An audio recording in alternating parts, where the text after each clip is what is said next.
2016, I made a trip down to my father's old cabin.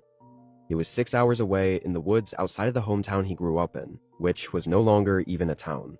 Just an abandoned row of old buildings and stores along a deserted road. We'd never really go to his cabin, because he said there wasn't much of a reason to, once the town was gone. But after he passed away, I figured it'd be nice to take a trip down there to visit the home he once built. I knew it'd be in real bad shape, and I wanted to do some restorations on it as best I could, just to keep it standing and preserve it for as long as possible. If anything, I hoped the trip would clear my mind a little and give me some peace and quiet. I drove there, arriving at the town and parking my car behind one of the abandoned gas station buildings, then walked on the thin, rugged, winding trail 2 miles up to the cabin.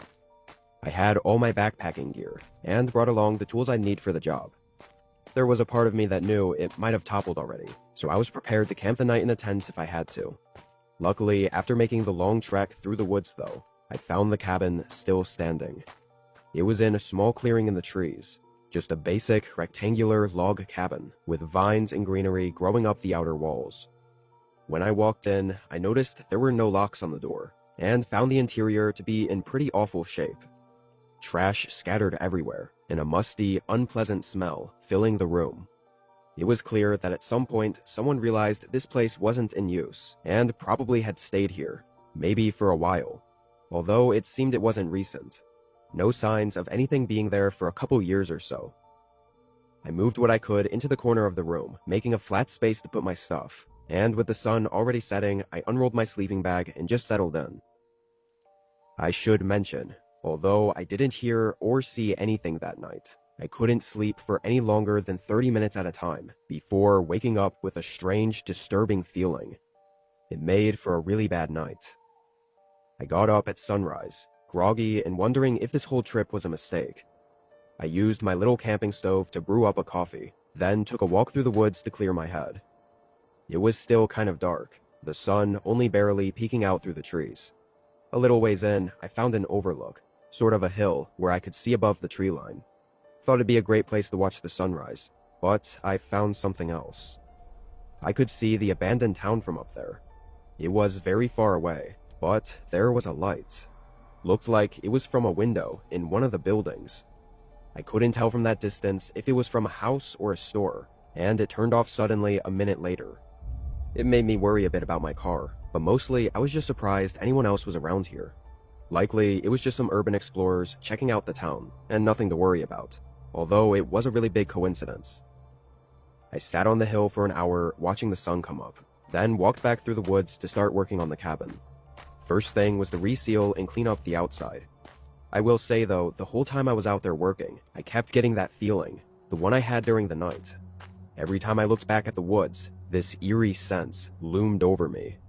It took me a bit to really understand what it was that I felt, but eventually I managed to grasp what I think it was. I felt like I wasn't alone. I kept working, but constantly looked over my shoulder. The possibility of anyone else being out here was genuinely impossible. The abandoned town, sure, but here, some random woods with nothing but a decaying cabin. I thought I must have been on edge for reasons that were beyond me. Once the sun was going down, I headed inside, testing out the old wood stove. These things seemed to be undying, as it fired up no problem and warmed up the cabin. I sat near it and just watched the flames, listening to it crackle as I thought about everything. My dad, this trip, just life in general. But sometime later in the night, the crackles in the flame were suddenly accompanied by a similar sound. Cracks and crunching coming from the front of the cabin. I turned my head and listened. I only managed to realize it wasn't a wild animal, and was definitely a person, just as they got up to the front door. The wood stove suddenly felt like it was 1,000 times louder, preventing me from intently listening to whoever the hell was outside the cabin. Then they knocked, and called out a name that made my whole world stop for a moment. The man called out my dad's name. It felt like it just took hold of me, making me stand up and walk up to the other side of the door, in complete shock. How did he know my dad? I couldn't resist calling out and asking who he was. The man outside hesitated. I think he knew after I spoke that I wasn't my dad. I'm an old friend of the man who built this cabin. Was hoping I'd get to see him again. The unknown man spoke. I got a little closer to the door, the urge to open it and have someone to talk to about my dad, to hear stories and everything. But still, something kept me from opening it. Why was he even here? I asked, and the man said he lived in that old town. After thinking for a second, I decided to share that I was the son of the man he was looking for, my dad, and he had passed away. The man behind the door paused. "I'm real sorry to hear that, kid. Wish I could have seen him one more time." Initially, it felt nice to hear that, but I quickly sensed something was off about the way he said it. Something in his voice. It wasn't the sadness I was expecting from someone who just found out they lost a friend. Before I could say anything, and almost like he knew I was thinking too hard about it, the man continued talking. "Why don't you open up and we can have a chat? It's real cold out here, son. Would be nice to share that fire." Although he talked very slowly, I sensed an urgency or a lack of patience in his voice. Something in me felt he wasn't being truthful, that maybe he wasn't who he said he was. Sure, he knew my dad's name and was in the town he used to live in, but how did I know he was really a friend of his? Still, as I was thinking, I couldn't find what words to say next, and in my pause, the man asked again for me to open up. He knocked on the door again, a little harsher. His voice grew less kind and more demanding. I took a few steps from the door, backing away. "Kid, open the door. You gonna let me die out here in the cold? That what your father would want from you?" My heart began pounding as I dug into my backpack for my hunting knife.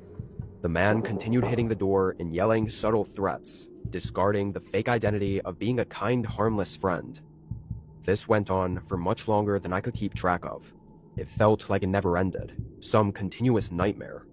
But suddenly, the man punched the door in anger, and it was followed by the sound of his footsteps walking away, going back into the woods. I stayed up all night, mind racing as I waited in fear. But when the sun came up, and with no signs of him around, I hurriedly packed my bag and ran from the cabin. I got really lucky, finding my car untouched, still well hidden behind the crumbling gas station. I fled from the town and drove non-stop back home. I was hoping with that trip I'd get some answers, or come to terms with everything, but honestly, I'm just left with more questions. I realized I never even really knew why my dad moved away from there. I guess I assumed it was because the town was dying off and everyone else was leaving, but now I think there was probably more to it, and maybe there were other reasons that he'd never brought me back to his cabin. I don't know why that man was still around there, or what he really wanted from me, or how he even knew my dad at all. But something tells me he didn't have any good intentions that night.